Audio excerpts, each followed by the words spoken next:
G'day Storm Nation, I'm Jason Belmonte, this is Kevin Kawaoka. Now, let me tell you what today's video is gonna be all about. It's gonna feel a little bit like carpool karaoke or comedians in cars getting coffee, where it's really not about what we're doing on the lanes. It's gonna be more about the conversation and having a chat. Now, what makes this conversation really exciting for me, and hopefully it is for Kevin too, is Kevin works for Nike at World HQ in Oregon. And so we both have a passion for sneakers. And what I'm trying to do in the bowling community, in particular with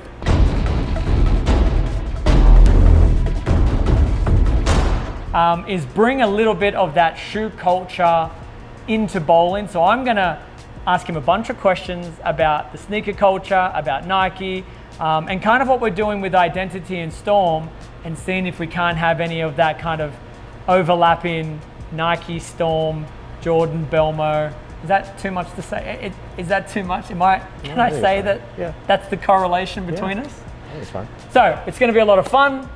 We're gonna throw some shots, ask some questions. Talk sneakers. Talk sneakers, which I can't wait to do. Enjoy. Oh, that's so good. For a 9-pin. 9-pin. So tell me about the ball. Yeah, so Identity, brand new collaboration. It has the ID AI weight block and core inside. The numbers on it, if you're a numbers guy, it's 251 RG, an 055 differential, and a PSA of 011. So all of that, the recipe, what we hoped to get, which we think we've achieved, is it's going to give us substantial length with a lot of continuation down lane. But because it's an asymmetrical weight block, what I wanted to see, which I am seeing, is you're getting that very distinct change of direction. Yeah, definitely. So when that, when the PSA does its job, you can see it do its job. You can actually see that continuation. Yeah. So it's got cherry scent. Smells good. Did you pick these colors yourself? I did pick these colors myself. Solid color. Solid, I thought so too. Yeah. That's one of the hardest parts. And I bet you it's the same in sneakers. I bet you it is. The amount of bowling balls in history that have colors, to not copy or look familiar, so hard, yeah. It's so hard. Yeah, there's tons of overlap. Tons of overlap there with the colors. So I think we've found 3 very unique looking colors with the yellow logo in. I think it's quite identifiable when it goes down the lane. So yeah, but as you can see, I'll try and throw another shot here. The idea was to get a nice little float down the lane and kind of see that really sharp change, but continuing change. Kind of like that. Money. So, but I will tell you this, one of the things I'm most excited about is how we're launching the ball, how we're dropping the ball. Yeah. So I'll give you a little crash course into my love of sneakers. Yeah, tell me about it. So a few years ago, one of my tour reps at the time, he was a sneakerhead. He understood the culture, and I was just kind of learning or wanting to release some bowling shoes. Okay. And so I was like, you know what? Like, I really don't know anything about shoes. So I want to research and dive into it so I can at least feel like I know what I'm talking about when it came to even bowling shoes. And did he talk to me about the culture and how it is? And I was just glued to him, listening to every word he was saying. And that was, 3 years ago. And when I tell you, I have fallen in love with the culture ever since. And so that's where my love for the sneakers first came. It was the culture that drew me in. And then the shoe itself was secondary. It was finding the style of shoe that I liked, the materials that I liked, the hype behind some of them, the story behind some. Maybe they didn't have the hype, but they had the story. And I was just drawn in. What's the one shoe that stuck out to you and you were like, oh, I need that? The very first shoe, which is kind of funny now that it happens, but the very first idea of hype was Yeezy. That was the very first concept of me being introduced to, hey, there's a guy that makes shoes and everybody wants to get them. Yeah. So that was the first idea of it. The second hype concept that I chased was I chased the Travis Scott Sixers, the military green, the Ollies, and the high top Sixers. And I remember hitting a pair and the rush. It's crazy, right? That I got, because I had researched and I knew the community was like, we got to get this. I want this shoe so bad. This is unbelievable. And then there it was on my screen with the W. And I'm like, looking around going, am I getting, like, why does everyone say this is hard? Like, I just first try? First, oh my God. First try. Wow. First Nike shoe. You know how long it took me to get a W on sneakers? Dude, it's impossible. Too long. Too long. So I got that hit, told everyone how easy it was. I have hit maybe one or two bricks. Bricks. Oh yeah. Total bricks. But I've hit them. They reeled you in. It. Oh my God, they knew it too. They're like, oh, this guy joined yesterday. We'll give him a win, and then we'll watch his heart break for the next 3 years. So that was the first shoe that of the hype of Jordan that I really kind of dived into. When I got them, I wore them, and I loved them. And so the Sixers have definitely been a staple in my collection. I love to collect Sixers. Ultimately though, I branched out into a lot of them now. I want to try to feel all different Jordan shoes. So is it mostly Jordan or mostly Jordans? Okay. Yeah. Few dunks. I like my dunks too. And like a handful of like some Air Force, some Air Max. Yeah. You know, like I love my Sean Witherspoon 97s. Yeah. Love them. So that was my first win in probably since sneakers came out. What's that, 2012? When this came out, 2017, somewhere around there. Yeah. That was my very first win. So it took me almost 5 years. 5 years to get your my first one. And look, you're stuck in there. You're stuck in there. Yeah. So understanding how that culture was, how the drops were happening. Ever since then, I'm like, man, like bowling doesn't really have that culture with its equipment. Like we don't have, like even the guys, like the NBA guys, right? Like they'll come out in some customs or some player exclusives. And dude, there are channels and social media groups and accounts that have hundreds of thousands of followers, and their job is purely to take photos of these them wearing shoes, the shoes, you know. And so I was like, why can we not bring that into bowling? So I did. We brought out some bowling shoes, some 3G Belmo bowling shoes. They were super exclusive, super hype, super everything, and they were great. But then I'm like, yeah, but Storm, we make bowling balls.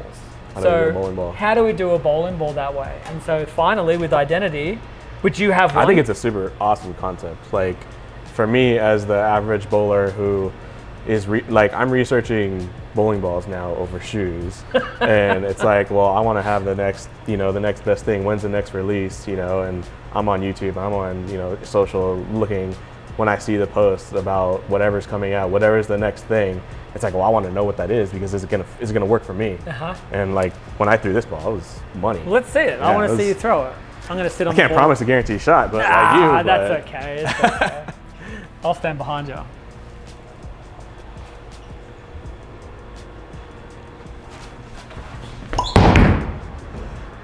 Maybe. Oh, close. All right. Close. So your involvement at Nike started when? When I was 19. Okay. So my backstory, my mom bought me a pair of Jordan 14s in 7th grade, and I was hooked ever since. And internet wasn't, what it is today, but just being able to see all these shoes, wanting them, seeing Jordan playing them. And then when I was in college, I thought, hey, I can get a discount at Nike. I'm gonna go try for work there. So, and I had a buddy who already worked at another sneaker store, and he had all the cool stuff, and I'm like, I need to get on that level. And so when I was 19, I applied, and I've been there ever since, 17 years. Worked in stores all across California and Oregon, and then eventually moved to WHQ in a role. But it's addicting, just like these are now to me. Being more involved in the bowling community, like wanting the new ball, wanting the latest thing, like comparing to my buddies in league and things like that. Like, unfortunately, I don't get a discount on these, but I think to a certain extent, like it creates some type of culture and community with my buddies to see like who has the coolest ball or who has the latest, basically. which is just like how it is on campus, really. It's like you're looking at everybody's shoes before you even look at their face. Yeah. And so I just love it. I mean, it's from a bowling perspective, like going into league and things like that, and excited to kind of take this one to league this week and kind of show off.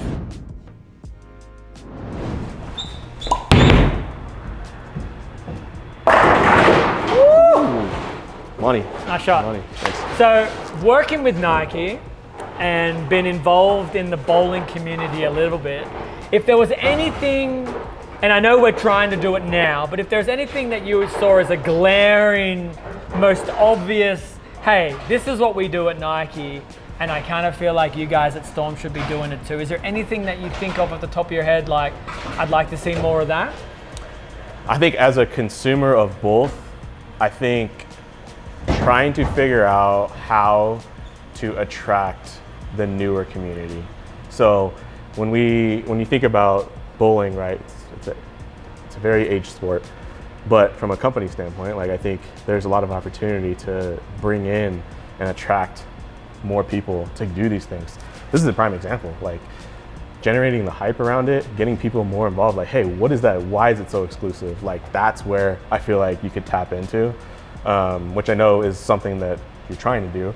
But thinking about like bowling ball releases, like, and how we do sneakers drops, right? Like, if there's an opportunity to do that, like, think about like how we can tap into that digitally advanced consumer, right? Because it's hard to go into a pro shop and know what to expect or what you're getting, right? Because you're getting something that is probably tailor-made to that pro shop operator or whatever it may be. But like for me as the consumer, fortunately for me, like I've made a good relationship with mine that he's like, hey, like I know your style, I know what you're doing, how you're throwing it. These are the best things that I feel fit for you. And like the sneakers culture, it's like almost like free for all, right? You can just get whatever the heck you want. Yeah. But I think to a certain extent, like how do we bridge the gap into that newer, digitally enabled consumer? I will say the thing that I was a little jealous of within that community, the sneaker community over bowling, and it's not to say that there aren't pockets of it in bowling, you do see it, but in the sneaker world, like if I had a generic dumb question, or if I was genuinely curious about the sizing of a model or how it fits and feels, I felt like the love of support and answers was, there you go. it was unbelievable. Like, oh yeah, I asked a silly question, I didn't get a stupid response. Yeah. I got a, hey, you're obviously new to the game, welcome, and let me tell you how this goes, or how it feels, or what these shoes are. And I feel like in bowling as a community, that is definitely the kind of part of it. It's like intimidating.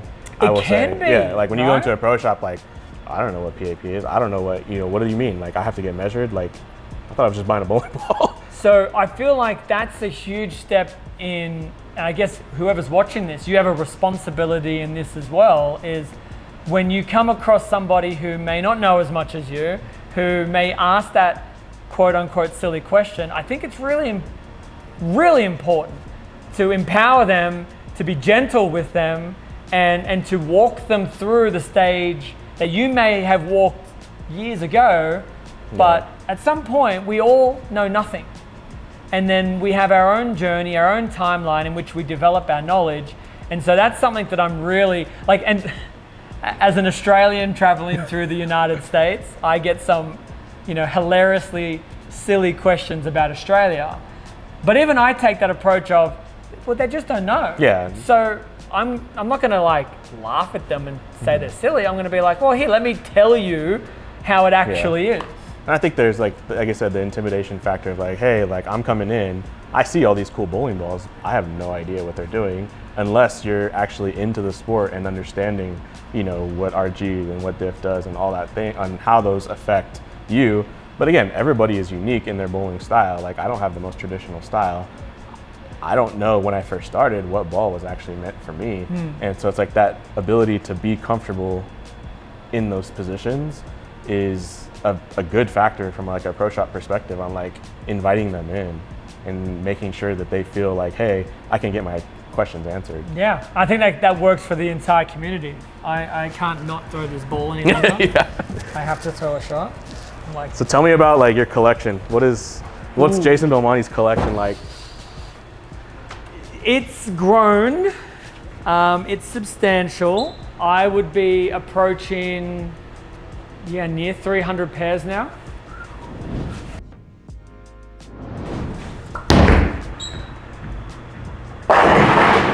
Shot.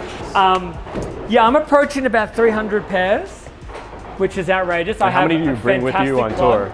I bring my own suitcase of shoes. I mean, you're basically living here part-time. For like 5 months. Yeah. So I brought with me 11 pairs this season. I went home after 3 weeks, which was perfect because I could rotate out and put some new ones in. Nice. But now it's been 2.5 months. I'm getting a little stale. I've got the same 11 shoes in rotation. I'm getting a little annoyed. Today I brought the Travis Sky Low, and Fragment lows. But yeah, I feel like I have a fantastic plug, one of the best plugs I could ever have asked for. Shout out to Timmy Butts out there. Timmy, you're unbelievable. Thank you for everything you do for me. It's good to have those. Yeah, so I've got a fairly, I know you have a little bigger collection than I do. Yeah, I mean, it's getting there. It slowed down for 2 reasons. Kids and them sucking up my budget and getting them shoes. Yeah. They got some better heat than I do. But also bowling balls. Like that collection is now growing. Okay. And, I'm like, when I heard about this idea, I was just like, money. Like I love it. I'm already there. Like I'm your consumer. Tell me more. I'm just chomping at the bit. And again, I have a couple friends that are the same way. Like they're constantly looking up the next ball, like waiting to buy it, hitting up our pro shop guy and saying, hey, like, you got it yet? Like, when's it coming out? And yeah, I mean, from a collection standpoint, yeah, I'm sitting probably somewhere 375, 400. But my favorite shoes are Air Max 1. I have the Atmos with me today. I saw them today. But again, I have everything from Air Maxes to Jordan to Dunks to SB to all the things. Just being embedded into Nike for the last 17 years has been awesome. Seeing some cool stuff, seeing the future, seeing the past, and where it's going, it's been awesome to see. So yeah, I mean, my goal is to eventually, get to 500. I don't know what will happen after 500. I don't think I have enough room. I actually have a guest place on my property that I live on. And so that's your shoe closet? It's the garage and there's an extra storage room there. Yeah, my wife hates me for it because I take up most of our closet. But I'm not a collector in the sense of I got to put them behind glass cases, never to be worn, never to be touched. Yeah, same. Like I'm a wearer. Yep, so same. there's 3 pairs that I have not worn yet. Okay. I've got the Dior 1 highs. Okay. And I've got 2 both pairs of the Jordan 4 cores. Okay. So I haven't worn those that makes 3 sense. yet. Not yet. But at some right point. occasion. Yeah. I did say my Dior's will be it'll probably be one of my children's weddings. Whoever gets married first. There you go. I feel like that's a fancy enough occasion to wear some Dior's. I get that. But the cores, oh man, I don't know. I don't know where I can wear them. Definitely not out here on tour. Yeah. Like, there's no way I'm bringing them out with all the here. weather that you're dealing with. Yeah, no. I'll wear like a storm shoe cover over my cores. All right, let me throw another shot. Then I want to see you throw a shot.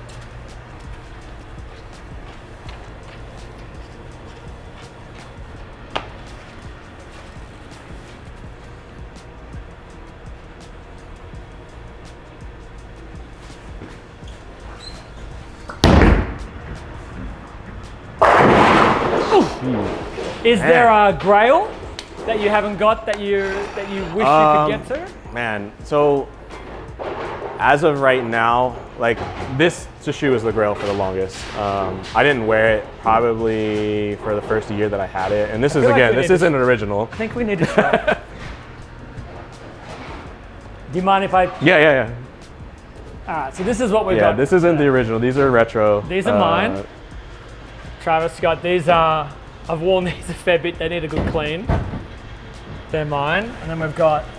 Look at those. Yeah. Look at those. That is a beautiful shoe. Yeah, that was on my list shoe. for a long time until I finally got them. Didn't wear them for probably about a year, and then I'm like, you know what, I'm dipping in. But right now, it's been really hard to get any of like the SB stuff. So like the Utos, the previous one, and then the one coming out, I think tomorrow, is on the list for sure. I'm as a Nike employee, I'm entering raffles at skate shops. I'm doing all the same things too. So, you know, just to get them, and it's just as hard. I have a buddy back home. I'll tell you something. This is pretty funny. So my buddy says to me, "Hey," I'm like, "Hey, listen, if you want to, sometimes in order to fire in, you need to fire in a few different accounts. You need to get your wife onto it. You got to get everyone into it." And he's like, "But what if I hit multiples?" And I just started laughing. I'm like, "You won't hit. You won't hit, let alone multiples." Yeah, it's tough. I do fire in a few bullets myself. I call my mates up. I actually have a group chat. "Lads, we've got to drop tomorrow. Please, this is the size I'm looking for." Yeah, no, totally. Go for it. It's a real thing, and I think too, like from that perspective, like I have been fortunate enough to get quite a few of what I've been wanting, but I think there's a handful of pairs out there that kind of still float that I'm just like, do I get them? Do I make the investment or not? Because it's tough. Like it's a good chunk of money sometimes. But yeah, there's especially if you're not collecting for resale. Yeah, like I can see a lot of guys say, you know, I'm going to buy a pair of 2, 3, 4 of these, even if it is on the secondhand market, on the resale market, and then say, I'm going to hang on to them for 5 years. I'm going to put them away in a glass case. I'm going to not let the sun touch them. And then in 5 years, they might be worth 3, 4x what I purchased them. I get that, but I'm not patient enough to just see a pair of shoes sitting in my house and go, I haven't worn them yet. I'll just sell them in 3 years. No. Like I got to put my feet in. And there's one pair that I have that I probably won't ever really wear, and that's because so the OG Air Max 1 red, sport red, I have one signed by Tinker Hatfield. No. And I don't think I'll ever wear that one just because one, that's my favorite shoe. Wear that one. And I have endless pairs of red Air Max 1s. Sure. So, but the signed one is just more like sentimental to me. Did you meet him there, or did you just happen to? No, this funny story is, so my wife also works at Nike, and double dipping. Look at you two. She stole it out of my closet, and she has a connection to him, so and was able to get them signed. Oh, and so what a wife! No wonder why you kept her. Jeez, Kimberly, you're watching this. Come on, get a few of these shoes signed for me. But yeah, that would be, I mean, unless MJ somehow got connected with him and got him to sign a pair, that would be probably another pair. But I think right now it's like I've kind of not moved away, but I think I've slowed up, and it's really because of bowling. Yeah. You know, now that I'm involved in it as much as I am, like it's really about bowling balls to me. That's awesome. Well, and that's kind of what we were hoping with the identity, is that it kind of brings in that slightly exclusive feel. It kind of brings in the idea of, you know what, I want to be super proud when I put it on the ball return that, hey, I got one of these. And because we're not making an endless amount, that you either get it or it sells out. It's one or the other. And so hopefully people feel like they can get it, and then if they miss it, there's like an understanding of, okay, this is how it's going to be from here on in. And there are so many times I wake up, because like obviously when I'm in Australia, there's the US drop, there's the Australian drop, and sometimes they're off days, so I could miss one and still try to get the other one. But there are some times where I'm like, I've got to remember there's a drop at midnight tonight in the US. I've got to wake up at midnight or be awake at midnight, and if I miss that drop, I'm cranky. I walk around the house. They're like, "What's wrong?" And I go, "I didn't put my entry." Not even to win them, not even to have them. It's just as a chance to have them. Totally. It may not even be a shoe you want. It's just like I still got the loss. Like, oh well. Well, it's a bit like the Sixers. Like I'm trying to collect a few, especially, and I happen to have maybe I'm a bit of a hype beast, maybe a little bit, but with the Travis, I have a lot of Travises, and so when there's a new one that comes and I miss it, I get a little like, oh, I could have added to the ones that I already have. Totally. And now I've got to go chase them around the world from someone else, But you're telling me you're like the best bowler in the world, and you don't just, hey, I get this. Can I get this? Call somebody up. I don't know MJ. Okay, I don't know MJ. I'm working my way up that tree somehow. I'm starting with someone who works at Nike WHQ. Hey. No, I'm just kidding. No, yeah.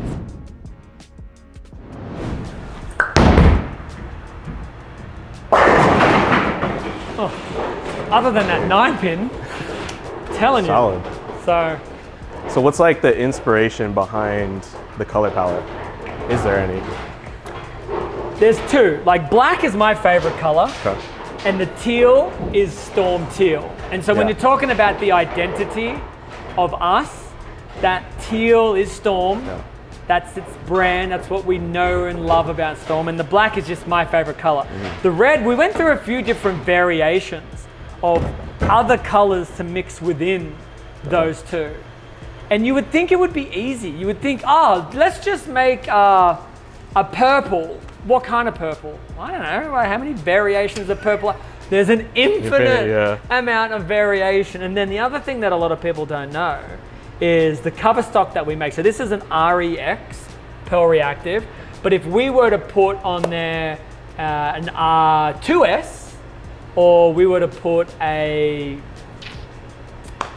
a nano cover or any other, it changes the coloring of it. So what we think we're going to get, so I can put these three colors, we can run them through the machine, we can pour it with the different cover stocks, and when they come out of the machine, they're three vastly different looking bowling balls.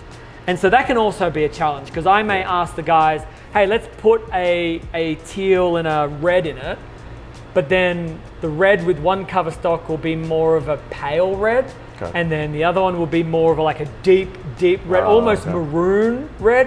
And you're like, no, neither of those. So then it comes down to an art, a science, like how much, it's like almost like a recipe. It's like, you know, tip a little of this in there, tip a little of that in there, little extra of that. And so you're involved in the full process to get this ball to come to life. Full process now. That's awesome. Yeah. So my first few bowling balls, I had no idea. Zero, none. I knew nothing. And so Timeless and Drive, and even Promotion to a degree was very much, I was along for the ride. You know, they would ask me questions, but when I would say, yeah, can we change the diff, or can we change the cover stock because I'm not liking this, I really didn't have that much involvement. But every process, every iteration of bowling ball we've created, I've learned more and more and more. And so now when we're talking about additional changes and amendments, I feel super confident to ask for what I want. I'm not necessarily going to tell R&D how to do it. Like they're brilliant at their job. But I feel very confident in saying, hey, the R2S cover on this test ball, it's too clean. Like we need to slow it down a little bit. And then I might offer a suggestion. Can we throw REX on it? And then there will be REX solid. And then and again, that all changes everything. So there's so much that goes into it. And I'm fascinated when I do walk into their office and watch them, you know, develop the cores and weight blocks and using the computer programs to run, you know, what it's going to look like, build it out in front of your very eyes. It's fascinating to me. And then ultimately, it's so cool. You come in here, no one else is here. You've got like 12 bowling balls. No one in the world knows they even exist. And then I get to just throw them and see which one I like. You know, I mean, I feel like I'm in some exclusive club right now, being here. Well, you really are. And I'm not joking. Like the way that we're dropping identity is the entire globe gets to get it on the 2nd of April, but no one before the 2nd of April is meant to have it. There's always somehow someone gets their hands on it. Like sneakers. Just like sneakers. But somebody has them. But yeah, for the most part, the entire world will not know it exists until the 2nd of April.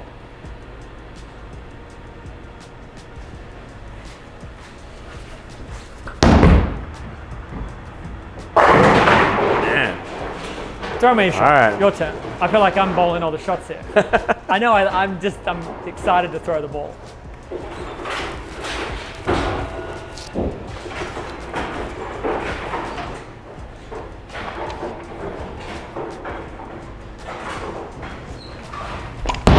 Oh, missed it. Missed hard, but it still struck. So what do you see like the future of ball drops?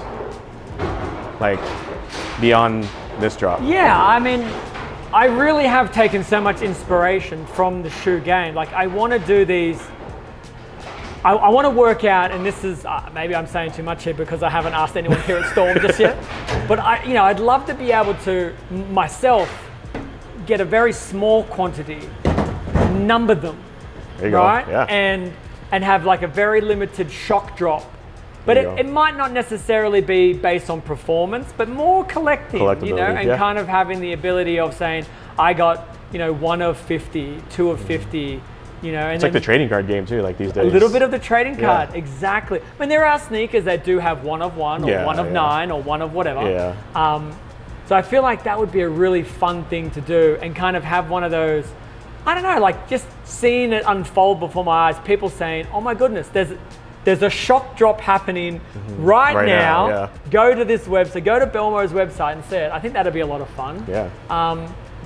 I think for me and my brand within Storm, I really do want to see the idea of the colorways, not necessarily having to change all of the technology inside the ball, but having some fun, being able to... It's almost like having player exclusives. Like almost like, so here we have this three color tone ball that's gonna come out.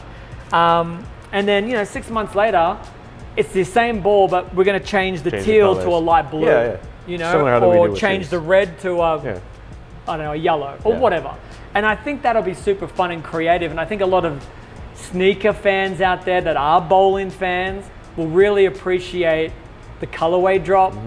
And there's, like it is always, if someone bowls really great with one of the colors, if the shoe has hype, then that's the one that gets pushed a little more. I think that'd be super fun to be able to watch balls and the way that their story grows based on their colorway. Yeah, I'm excited to try it. That'd be really cool. I think there's definitely people out there that would be ready for those shock drops. You're one of them, aren't you? Oh yeah, definitely.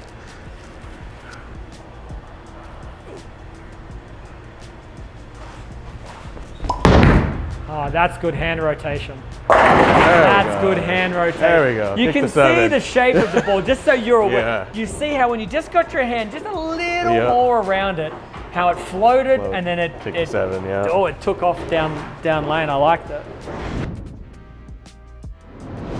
Okay, so you took a tour of the place. Took a tour of the place, took a You tour of said the you museum. loved it. It was awesome. Saw the museum. So cool to see. A lot of history. A lot of history. And it's cool to see Nike in there. Yeah, I have a pair of Nike bowling shoes. Yeah, me too. Yeah. So I'm wondering when the day will come when I cut them out on tour someday. Just straight up old. It's like when Jordan played in his Jordan 1s again. Oh yeah.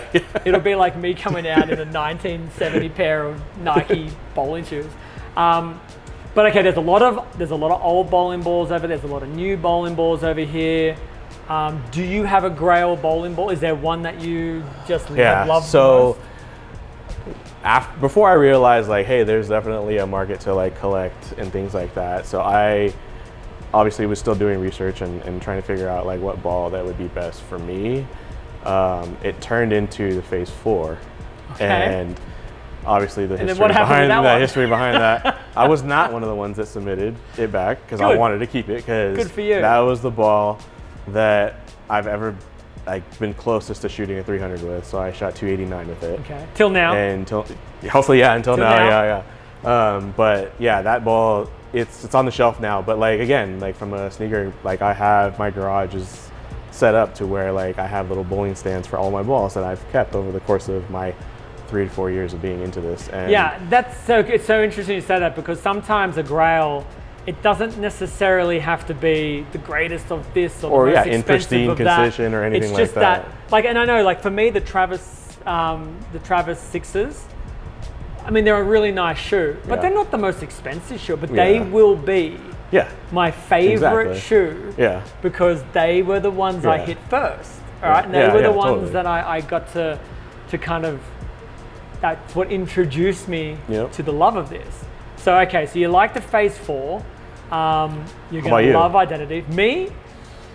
Like, what's the ball that... I have a couple. I think way back when, there was a ball called the T-Road Solid. Okay. Oh, I love that ball. I wish I could throw it today.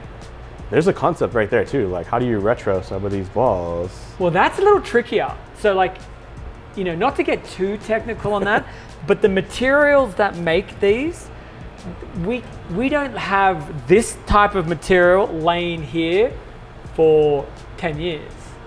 And so when the material is bought, we use it, we buy it, we use it, we buy it, we use it, and then whoever makes it stops making it, or there's a variation to it, and so now it alters over time a little bit. And so you can't just go back to the drawing board and go, let's make all these balls again. It's not quite that simple.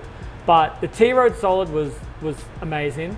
There was a red ball called Fired Up, and at the time, the Fired Up was one of the most popular balls in the world for good reason. That thing struck a lot. And then I would also probably say, like, my very first Belmo spare ball. Like, I know that sounds because it's got my name on it, but that was the very first ball that Storm and I ever collaborated on. And so it has a really special place. And it bloody made spares. It was a good spare ball. So it did its job really good. But all right, so there you have it, everyone. A little sneaker culture, little bowling culture, trying to fuse the two worlds together. Kevin, thank you so much. No, thank you, man. For coming. Thank you so much for sharing your vision for bowling through your Nike lens. And yeah, stay here as long as you like. Bowl as many shots as you want. Sweet. I'll stick around and watch you. All right. Thank you for watching too.